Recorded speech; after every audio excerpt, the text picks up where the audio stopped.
Dharma Bites is brought to you by Free Buddhist Audio, the Dharma for your life. Our work is funded entirely by donations from our generous listeners.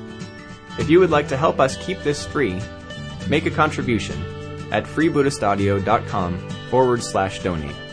Thank you, and happy listening. I'll just say something else first. I would just say what Padmasambhava doesn't do with the demons. So, because the story's not new, but the way Padmasambhava responds is new. So, Padmasambhava doesn't kill or repress the demons, yeah? In fact, you can't kill them.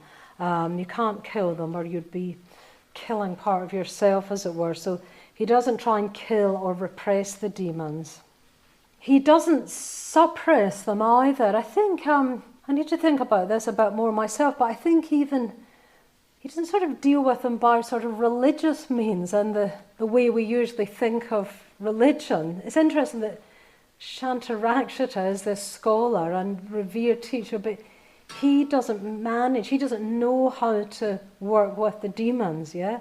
So he doesn't suppress them, he doesn't repress them or suppress them.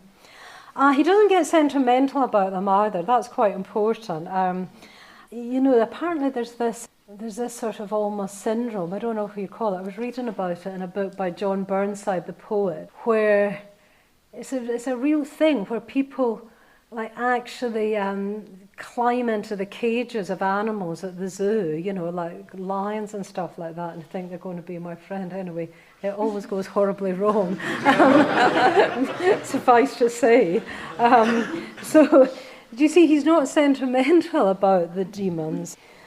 He's not horrified by them. He's not ashamed of them. He's not frightened by them.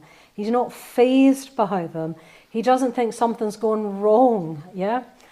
And I think this is because Padmasambhava knows that when you commit to something, when you commit to bringing into being something that didn't exist before, when you lay the foundation stone in doing that, because remember, the king isn't just a bright idea, the king himself lays that foundation stone.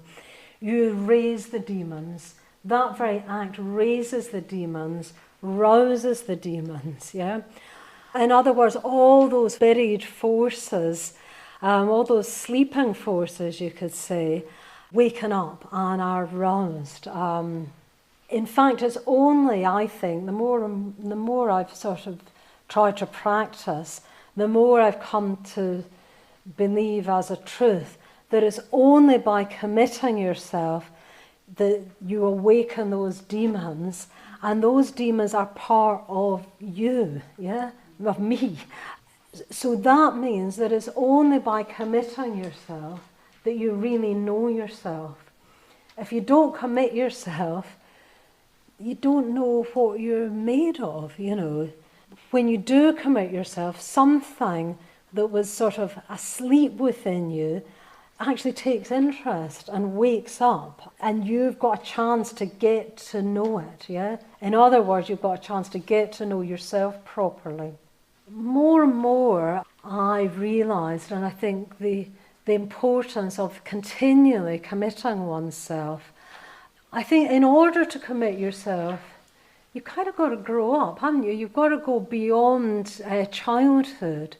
You've got to realise that you yourself have agency. And at the same time, commitment itself is integrating. And you've got to be integrated to commit yourself, but also commitment is integrating. So both are working at the same time. And when I say committing yourself, I mean committing yourself to something sort of higher or deeper, yeah? Then you've known. Committing yourself means, by definition, committing yourself to the unknown. You can't commit yourself to the known. You can only commit yourself to something that's hitherto unknown. So it means going beyond what you know. So you've got this image of the temple being raised, something new coming into being that wasn't there before, laying the foundation stone of that. We hope you enjoyed today's Dharma Bite. Please help us keep this free. Make a contribution at freebuddhistaudio.com/donate. And thank you.